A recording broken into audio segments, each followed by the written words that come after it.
दोस्तों आज के वीडियो में हम क्लास 6 का हिस्ट्री पढ़ेंगे। चैप्टर 6 हम इस वीडियो में पढ़ने वाले हैं। इस चैप्टर का नाम है जीवन के विभिन्न आयाम। हम इस चैप्टर को डिटेल में नहीं पढ़ेंगे, बल्कि हम इस चैप्टर में दिए गए कुछ इंपॉर्टेंट चीज़ों को देख लेते हैं। देन हम इस चैप्टर में दिए गए क्वेश्चन को सॉल्व करेंगे। तो चलिए हम यहाँ से स्टार्ट करते हैं। हड़प्पा सभ्यता के नगरों के पतन के समय लगभग आज से 3700 वर्ष पहले एक अलग भाषा बोलने वाले लोग पश्चिमोत्तर भारत में बसने लगे। इन लोगों की पहचान सामाजिक, आर्थिक, राजनीतिक और धार्मिक स्तर पर एक विशिष्ट समूह के रूप में की जाती है। इनके बारे में हमें साहित्यिक एवं कुछ पुरातात्विक स्रोतों के माध्यम से जानकारी मिलती है। इन स्रोतों में वेदों का विशेष महत्व है।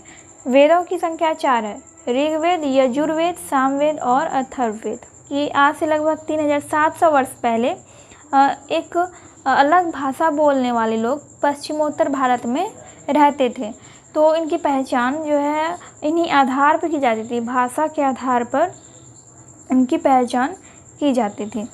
तो इनके बारे में हमें जानकारी कहाँ से मिलती है? इनके बारे में हमें जानकारी साहित्यिक एवं कुछ पुरातात्विक स्रोतों के माध्यम से जानकारी मिलती है। तो इन स्रोतों में वेदों का विशेष महत्व है। तो इन्हीं स्रोतों में से एक है वेद, जो है वो साहित्यिक स्रोत है। वेद की संख्या 4 है: ऋग्वेद, यजुर्वेद, सामवेद और अथर्ववेद। इसमें इन चारों वेदों में ऋग्वेद सबसे प्राचीन वेद है, यानी सबसे पुराना वेद है ऋग्वेद। उसके बाद है यजुर्वेद और फिर सामवेद और सबसे लास्ट में अथर्ववेद। वैदिक साहित्य 2 श्रेणियों में विभक्त है, यानी वैदिक साहित्य 2 श्रेणियों में बटा हुआ है: पूर्व वैदिक या ऋग वैदिक साहित्य। मतलब ये दोनों एक ही है, पूर्व वैदिक या फिर ऋग वैदिक साहित्य, ये दोनों एक ही है। और उत्तर वैदिक साहित्य, यानी 2 तरह के वैदिक साहित्य हैं। पूर्व वैदिक साहित्य के अंतर्गत ऋग्वेद को रखा जाता है, जबकि उत्तर वैदिक साहित्य के अंतर्गत शेष 3 वेद यजुर्वेद, सामवेद, अथर्ववेद और इसके अलावा ब्राह्मण, आरण्यक और उपनिषद आते हैं। वैदिक साहित्य के आधार पर ही वैदिक युग को 2 कालखंडों में विभाजित किया जाता है। वैदिक साहित्य के आधार पर ही वैदिक युग को 2 कालखंडों में बांटा जाता है। जैसे कि पूर्व वैदिक साहित्य के अंतर्गत ऋग्वेद को रखा गया है, तो उसको क्या बोलेंगे? ऋग वैदिक युग। ठीक है, उसको ऋग वैदिक युग बोला गया है, जो कि 1500 ईस्वी पूर्व से 1000 ईस्वी पूर्व तक प्राचीन है।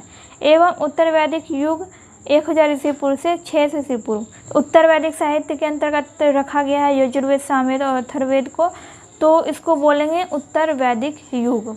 वैदिक साहित्य में और भी चीज़ें हैं, जैसे ब्राह्मण, आरण्यक, प्रारंभिक उपनिषद, कुल उपनिषद।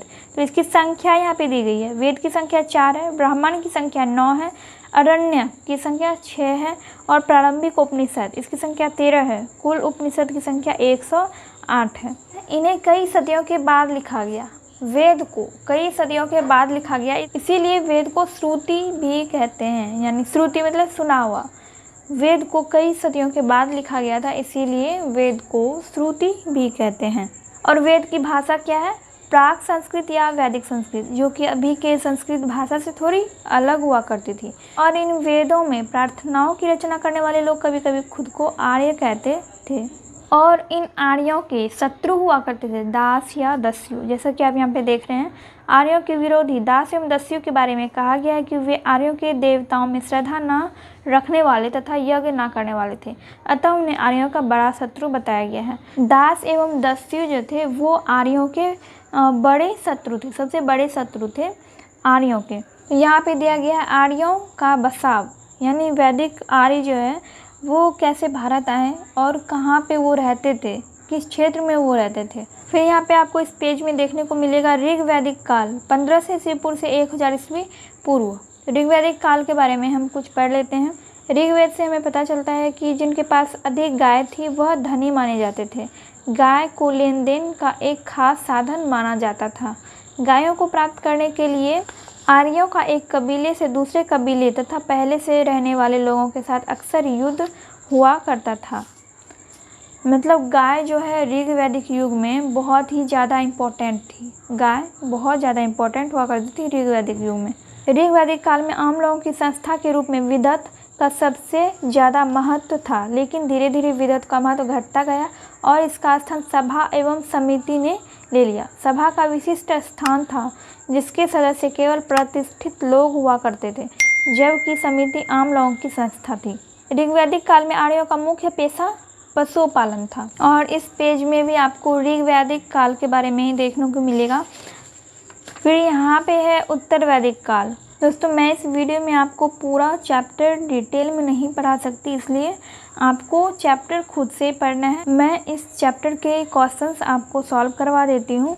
इस चैप्टर में दिया गया है कि वेदों के बारे में दिया गया है, आर्यों के बारे में दिया गया है और ऋग वैदिक काल और उत्तर वैदिक काल के बारे में दिया गया है। तो ये चैप्टर जो है इसी पे आधारित है। तो चलिए अब हम इस चैप्टर का कुछ क्वेश्चन सॉल्व कर लेते हैं। तो पहला है हमारा ऑब्जेक्टिव क्वेश्चन, वेदों की कुल संख्या कितनी है? तो वेदों की कुल संख्या 4 है। दूसरा क्वेश्चन है पुरुष सूक्त किस वेद में है? तो पुरुष सूक्त है ऋग्वेद में। ऋग वैदिक काल का प्रमुख व्यवसाय क्या था? ऋग वैदिक काल का प्रमुख व्यवसाय पशुपालन था। इनाम गांव किस राज्य में स्थित है? इनाम गांव महाराष्ट्र में स्थित है। सेकंड नंबर का क्वेश्चन है खाली स्थानों को भरें। आर्यों का विस्तार बिहार के डैश नदी तक था? तो यहाँ पे हो जाएगा गंडक। आर्यों का विस्तार गंडक नदी तक था। सबसे प्राचीन वेद है ऋग्वेद।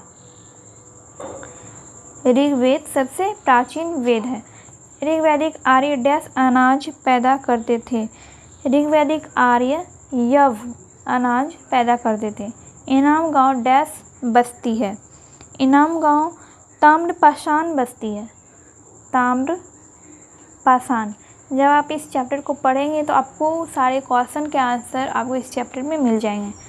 वैदिक कबीले के प्रधान को डैश कहा जाता था? वैदिक कबीले के प्रधान को सरदार कहा जाता था। सरदार। थर्ड नंबर का क्वेश्चन है अपने उत्तर हाँ या नहीं में दें। ऋग्वैदिक आर्य पशुपालन करते थे? तो इसका आंसर हो जाएगा हाँ। ऋग्वैदिक आर्य पशुपालन करते थे। आर्यों के जीवन में गाय और घोड़े का महत्वपूर्ण स्थान था? तो ये भी सही है। आर्यों के जीवन में गाय और घोड़े का बहुत ज़्यादा महत्व था। तीसरा है वैदिक क्षेत्र तमिलनाडु तक विस्तृत था? तो इसका आंसर नहीं हो जाएगा। आर्य लोग नगरों में निवास करते थे? तो इसका आंसर भी नहीं होगा। इनाम गांव के लोग मृतकों को जला देते थे? तो यहाँ पे हाँ हो जाएगा। सो फ्रेंड्स आज के वीडियो में बस इतना ही और हम नेक्स्ट वीडियो में इस चैप्टर का बाकी का क्वेश्चन सॉल्व करेंगे। वीडियो अगर हेल्पफुल लगी हो तो वीडियो को लाइक कर दीजिएगा। चैनल पे नए हैं तो चैनल को सब्सक्राइब करना मत भूलिएगा एंड बेल आइकन को भी प्रेस कर लीजिएगा ताकि मैं जब भी वीडियो अपलोड करूँ तो उसका नोटिफिकेशन आपको मिल सके। तो चलिए मैं मिलती हूँ आपसे नेक्स्ट वीडियो में।